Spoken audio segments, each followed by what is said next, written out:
Hi folks, I'm somewhere in the jungle in the outskirts of the small and remote town of Belaga in Sarawak in Malaysian Borneo. And here a Caryota palm has come down, has crashed down when the stream undermined the riverbank. And this is a Caryota, I think it's a Caryota, yeah, double pinnate leaves. So all this here is one leaf. So it's a Caryota or fishtail palm. Another confusing group of tropical fruit-bearing plants. But this one has quite nice and big fruit.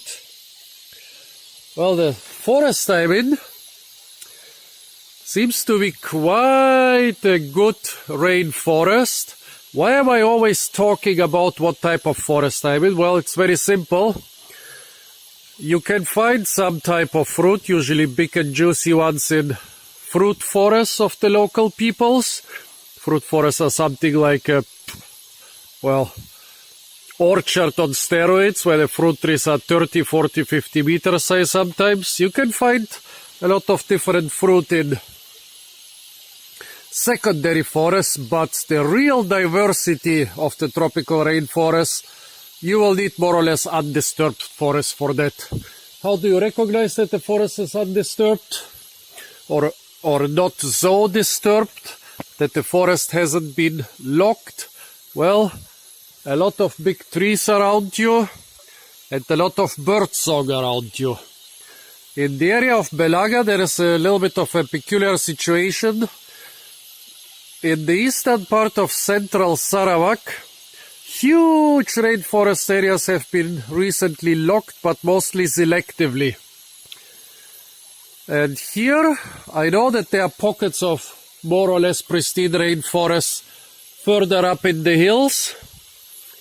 A couple 100 meters further down, there are fruit forests. Here we are in some sort of intermediate location, which is disturbed. I'm pretty sure they have taken a tree or two, or 100, but they are still large fruit trees. And the birds indicates that this is quite a high quality habitat. Whenever you pass from a fruit forest or from a secondary forest into a more or less intact rainforest, you will immediately hear it. You will hear the birds, you will hear a lot of insects, and here I hear a lot of those. And I'm always trying to explain the forest where I'm taking a video of some fruit, because most of the fruit I am filming you will not find in secondary forests or fruit forests, but only in more or less pristine forests. Now let's go to this Caryota. Most Caryota have really small and horrible fruit with a lot of oxalate needles. I don't know if I'll be able to identify the species. Caryota is one of those really difficult palm genera, but let's try them. They are the size of cherries, the color of little radishes. I'm gonna taste this. Sweet. Not very sweet, but mildly sweet. The oxalate needles. I'll try the skin. Okay, as soon as you bite into the skin, you get the oxalate needles, but if you pop them in your mouth and then pop out the skin without biting too much on it, you can almost avoid this. The seed is really large. There is maybe 1 or 2 millimeters of areal between skin and seed.